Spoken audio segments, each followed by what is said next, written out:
This is VOA News. I'm Marissa Melton. The family of British-Iranian dual national Alireza Akbari says news of his execution in Iran has brought shock and surprise. Iran's judiciary said Saturday it had executed Akbari, who was 61, without saying when that had taken place. Akbari once served as Iran's deputy defense minister. He was arrested in 2019. London and Washington called for his release on Wednesday after he was given the death sentence for allegedly spying for Britain. Speaking to Reuters from Luxembourg on Saturday, Akbari's nephew, Ramin Farghani, said the execution came as a shock. It was a surprise. The accusations that did come out of Iranian media, they were not expected by me. I don't think that they're correct. The character that I knew would have never done anything to harm the country nor the regime. Britain had declared the case against Akbari politically motivated. London has condemned the execution, with Prime Minister Rishi Sunak calling it a callous and cowardly act carried out by a barbaric regime. California Governor Gavin Newsom said Saturday that he's seeking a major disaster declaration from U.S. President Joe Biden as an historic series of atmospheric rivers continue to wreak havoc throughout the state. The reality is this is just the 8th of what we anticipate will be 9 atmospheric rivers. We're not done. A series of atmospheric rivers rarely seen in such frequent succession has pounded the state since December 26th, killing at least 19 people and bringing floods, power outages, mudslides, evacuation, and road closures. The storms have dropped half the average annual rainfall on the agricultural Central Valley and as much as 15 feet. 4.5 meters of snow in the mountains. Newsom said he's aware residents are fatigued with the situation, but called on Californians to remain vigilant and to use common sense over the next 24 to 48 hours. The 9th and final atmospheric river of the series is due to make landfall on Monday and last couple of days. Civilians evacuated from the Ukrainian town of Soledar in Donetsk region were moved to temporary accommodation on Saturday as fighting intensified. Soledar is a salt mining town 15 kilometers northeast of Bakhmut.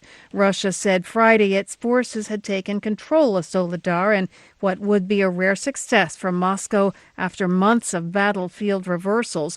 On Saturday, Donetsk Governor Pavlo Krylenko contradicted Russian claims, saying Ukrainian forces are fighting to retain control of the town. Krylenko said the situation in the town is difficult and that Russian troops were advancing from various directions. He said the Russians had sustained a large number of casualties. China is reporting nearly 60,000 deaths from COVID-19 since early December, following complaints it was failing to release data. AP correspondent Julie Walker. China's government says while the death toll is nearly 60,000, the emergency peak of its latest surge appears to have passed. The toll included more than 5,000 deaths due to respiratory failure caused by COVID and more than 54,000 fatalities from other illnesses combined with COVID since December 8th. The National Health Commission says those deaths related to COVID occurred in hospitals, leaving open the possibility more people may have also died at home.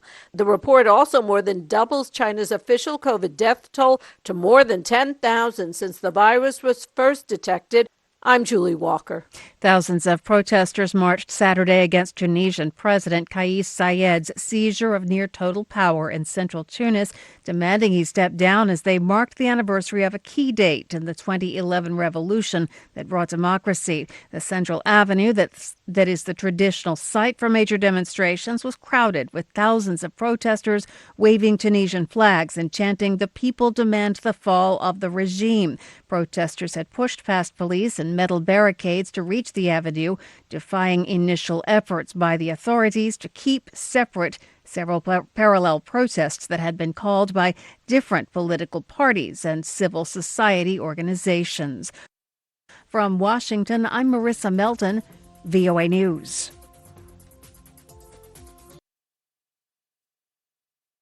Please subscribe, like, or comment. Thank you.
Thanks for watching. Please like, comment, or subscribe.